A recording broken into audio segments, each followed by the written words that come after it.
ওই যে ছোট্ট একটা বই রিসোর্ট ওঠ বলো ওয়াজ যে করছি গাউস পাকের পীরের নাম কি কও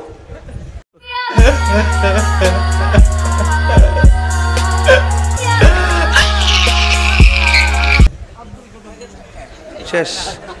হ্যাঁ তুই তাহলে হ্যাঁ তোর ইতার লাগে আইসে না হ্যাঁ কত হইলো ওয়াজ গজ ওয়াজ জিডি গাই অসুবিধা নাই ইতা মনে রাখা দরকার নাই হ্যাঁ কত হইলো কলবে কলবে মিলনা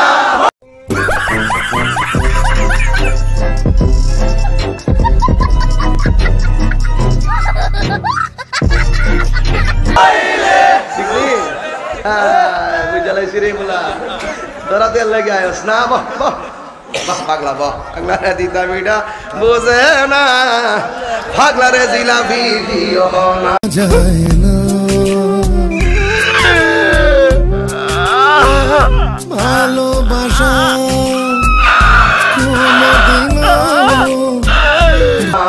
ঠিক না কিতা কস ভালো করে কস না সে গাউসিয়া দরবার শরীফ আমি আবার কাবিলা লাগাইছি অসুবিধা না আছে দরবার নামে সুন্নিরা তো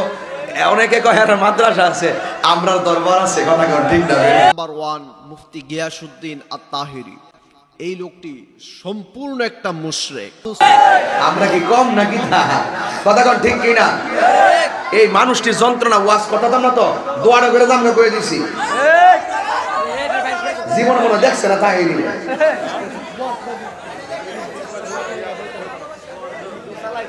কলবে কলবে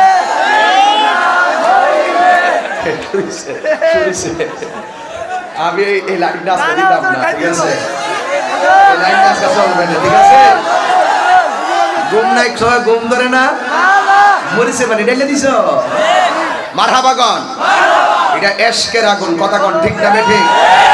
বনের আগুন পানি দিলে নিবা যায় এশকের আগুন পানি দিলে নিবে না এশকের আগুন এশকের জিকিরে তাজা হয় কথা কোন ঠিক না ঠিক তাইলে আজকে আর কি কথা হবে ইনশাআল্লাহ এই বাবা যা পিচ্চা যা দূরে গা বল যা শুইলে ঠিক করে ওয়াজ কম যেত না বাতি যাইছো আচ্ছা আলহামদুলিল্লাহ গন তাহলে আমি ওয়াজ করছিলাম গাউসুল আজমের ওয়াজ কথা কোন ঠিক না বেটি আই বড় পীর আব্দুল কাদের আমরা কিছু মাজার পূজারীদেরকে এনে আমরা কোরআনের কথা শুনতে চাই নাম্বার 1 মুফতি গিয়াসউদ্দিন আত-তাহিরি এই লোকটি সম্পূর্ণ একটা মুশরিক সুফিয়ান খান আবেদি আল কাদেরি সৈয়দ হাসান আজহারি নামে একটা চরম মুশরিক বড় বেয়াদব খ্যাতি যিনি অর্জন করেছে জাইঙ্গা হুজুর যাকে বলে মানুষ এখন জাইঙ্গা হুজুর চরম পর্যায়ের মুশরিক